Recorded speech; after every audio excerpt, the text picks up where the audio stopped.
الحمدللہ والصلاة والسلام علی رسول اللہ۔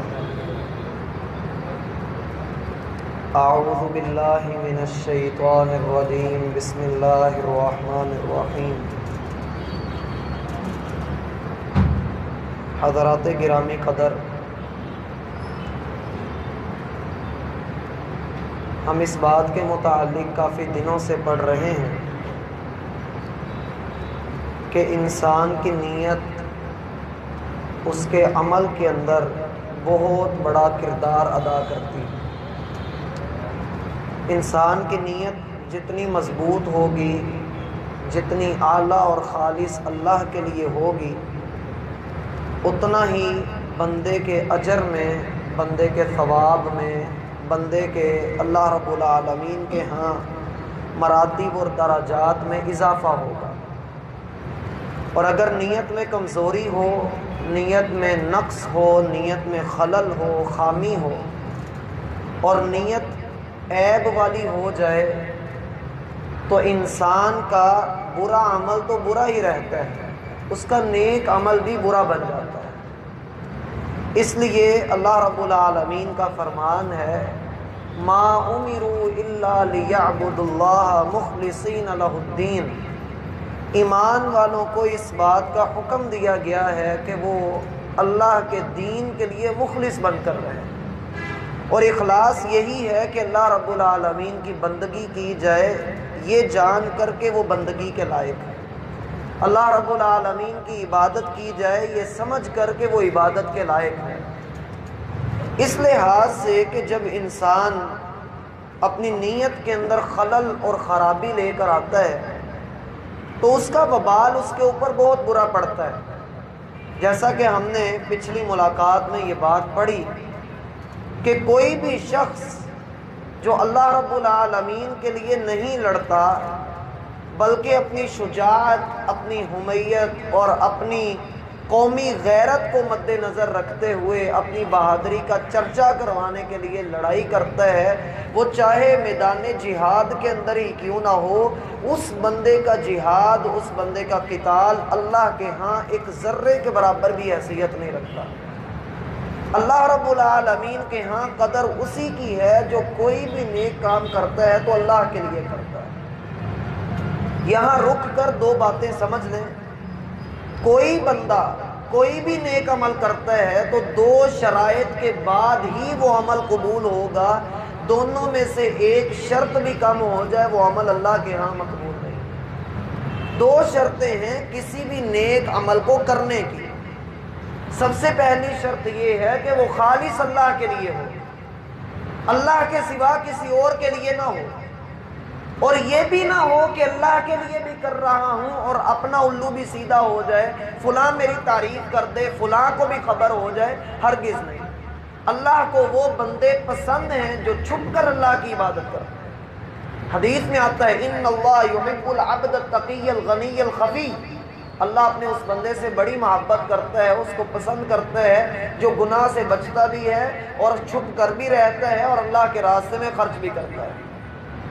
خالص اللہ کے لیے بندگی کریں، کسی بھی عمل کی قبولیت اس کے لیے بنیاد ہے آپ کا خلوص، آپ کا اخلاص۔ اور دوسرا عمل، دوسری شرط، وہ سنت رسول کے مطابق ہے۔ اگر وہ سنت رسول سے ہٹ کر ہے، خالص چاہے جتنی مرضی اللہ کے ہاں مقبول نہیں۔ اگر وہ سنت رسول کے عین مطابق ہے لیکن خالص نہیں ہے تب بھی وہ اللہ کے ہاں مقبول نہیں۔ بندہ ایک رکعت میں 3 سجدے کرتا ہے اور شوق سے کرتا ہے، خالص اللہ کے لیے کرتا ہے، سنت میں 3 سجدے ثابت نہیں، اس کا یہ عمل مردود کر دیا جائے گا۔ بندہ 2 سجدے کرتا ہے، سنت کے مطابق کرتا ہے، صحیح سجدہ کرتا ہے، ہاتھ پاؤں کی لوکیشن صحیح رکھتا ہے، سارا کچھ ٹھیک کرتا ہے، لیکن اللہ کو خاص کر کے سجدہ نہیں کیا بلکہ کسی قبر کو کیا، اس کا یہ عمل مردود۔ اللہ رب العالمین کے ہاں یہ 2 چیزیں بنیاد ہیں، اور پھر ان دونوں چیزوں کے پیچھے جو چیز ہے وہ آپ کی نیت ہے۔ جتنا آپ اپنی نیت کو خالص رکھیں گے اتنا آپ اللہ رب العالمین کے ہاں اجر کے مستحق بنیں گے۔ اور میں نے اپنے بات میں ایک بات بولی، ایک جملہ بولا کہ انسان کی نیت بری ہو تو اس کے اچھے عمل کا بھی برا بدلہ ملتا ہے۔ اور برے عمل کا تو برا وبال ہی ہوتا ہے. اور بسا اوقات ایسا بھی ہوتا ہے کہ انسان برا عمل کرتا نہیں ہے، انسان برا عمل کرتا نہیں ہے، اس کی صرف نیت کرتا ہے، تو جتنا عمل کرنے کا وبال ہوتا ہے نا اتنا ہی اس کی نیت کا وبال اس کے اوپر پڑ جاتا ہے. اس کے لیے آپ نے ایک کہانی سنی ہوگی کہ ایک لومڑی تھی، وہ انگور کھانے کے لیے نکلی، اس نے کافی چھلانگیں لگائیں لیکن انگوروں تک وہ پہنچ نہ سکی، آخر وہ واپس چلے گئی اور یہ اس نے کہا کہ انگور کھٹے ہیں. یعنی جب ایک چیز دسترس میں نہ رہی، ایک چیز تک پہنچنا ممکن نہ رہا، تو یہ کہہ دیا کہ انگور ہی کھٹے ہیں اس لیے یہ میری دسترس میں نہیں آئے. انسان گناہ کے لیے اپنا ٹل لگا دے، پورا زور لگا دے، لیکن گناہ کر نہ پائے تو کہے کہ میں نے گناہ چھوڑ دیا ہے، یہ کام اچھا نہیں. اللہ کے ہاں وہ بندہ پورا گنہگار ہے، اپنا پورا زور اس نے لگا دیا. وہ اور بات کہ اللہ کی قدرت، اللہ نے اپنے اس بندے کو گناہ نہیں کرنے دیا، لیکن یہ اتنا بدبخت ہے کہ اپنے گناہ کو چھپانے کے لیے یہ کہہ رہا ہے کہ میں بچ گیا ہوں. نہیں، اعتراف کرے کہ مجھ سے گناہ کی نیت ہوئی تھی. یہ وہ نیت ہے جس کی پکڑ ہونی ہے. اللہ رب العالمین نے ارشاد فرمایا تھا ان تبدوا ما فی انفسکم او تخفوہ یحاسبکم بہ اللہ. تم اپنی نیتوں کو ظاہر کرو یا ان کو چھپا کر رکھو، اللہ ان کا حساب لے گا تم سے. صحابہ نے آ کر پھر کہا اے اللہ کے رسول سوچوں پر پہرا کون بٹھائے، وسوسوں کو کون روکے؟ وسوسے تو آتے ہی آتے ہیں. آپ علیہ الصلوۃ والسلام نے فرمایا وسوسوں کو اللہ نے معاف کر دیا ہے، لیکن جو پکا ارادہ کر لے گناہ کرنے کا اور گناہ کی طرف بڑھ جائے، ہر طرح کی محنت کر لے، وہ اور بات ہے. گناہ کر نہ پائے تو اس کا مواخذہ اللہ نے کرنا ہی کرنا ہے. اسی لیے تو آگے دعا سکھا دی کہ ربنا لا تؤاخذنا ان نسینا او اخطأنا. اے اللہ اگر ہم غلطی کر بیٹھیں، بھول ہو جائے، پھسل جائیں، سیدھے راستے سے ہٹ جائیں تو اے اللہ معاف کر دینا، اے اللہ تو ہم سے مواخذہ نہ کرنا. جو حدیث میں آپ کو سنانے جا رہا ہوں چھوٹی سی حدیث ہے، لیکن ہماری نیتوں کو سدھارنے میں انشاءاللہ بہت اچھا کام کرے. اللہ کے رسول صلی اللہ علیہ وسلم فرماتے ہیں اذا التقى المسلمان بسيفيهما. دو مسلمان، الفاظ حدیث میں مسلمان کے، اذا التقى المسلمان، جب دو مسلمان بسيفيهما اپنی اپنی تلوار لے کر مقابلے میں کھڑے ہوتے ہیں. یعنی ادھر سے بھی اللہ اکبر کی آواز ہے تو ادھر سے بھی اللہ اکبر کی آواز ہے. آپ بھی ادھر آ جائیں، ادھر کوئی نہیں ہے. ادھر سے بھی اللہ اکبر کی آواز ہے، ادھر سے بھی اللہ اکبر کی آواز ہے. ادھر بھی لا الہ الا اللہ ہے، ادھر بھی لا الہ الا اللہ ہے. قرآن اس کا بھی وہی، قرآن اس کا بھی وہی. وہ بھی 5 وقت کا نمازی، یہ بھی 5 وقت کا نمازی. ساری چیزیں برابر ہیں لیکن دونوں مقابلے میں کھڑے ہیں. اور دونوں کی لالچ، دونوں کی خواہش یہ ہے کہ ایک دوسرے کو قتل کر دیں.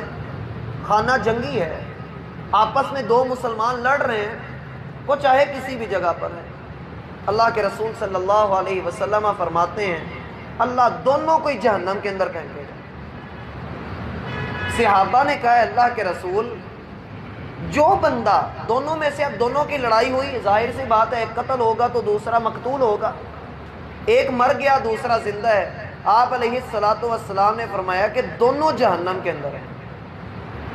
پاس ایک صحابی بیٹھے تھے، کہنے لگے اللہ کے رسول ھذا القاتل، اس قاتل کے جہنم میں جانے کی سمجھ آتی ہے کہ اس نے ایک مومن کو قتل کیا ہے، اور جو مومن کو قتل کرتا ہے اس کا جہنم کے سوا اور کوئی ٹھکانہ نہیں، ہمیشہ ہمیشہ وہ جہنم کے اندر رہے گا.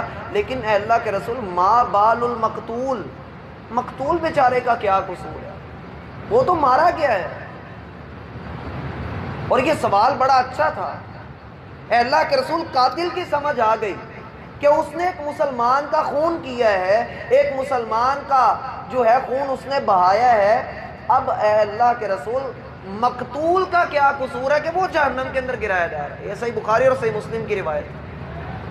اللہ کے رسول صلی اللہ علیہ وسلم نے ارشاد فرمایا انہ کان حریصا علی قتل صاحبہ، اس کو جہنم میں اس لیے پھینکا جائے گا کہ اس کی لالچ اور اس کا ذہن، اس کی نیت یہ تھی کہ یہ اس کو قتل کر دے، بس لڑائی ہوئی، ایک غالب آ گیا دوسرا مغلوب ہو گیا، ورنہ مقتول کی نیت بھی یہی تھی کہ یہ اس کو قتل کرے، اور جس نیت پہ وہ مرا ہے اس نیت کی بنا پر وہ جہنم کے اندر جائے۔ اللہ اکبر!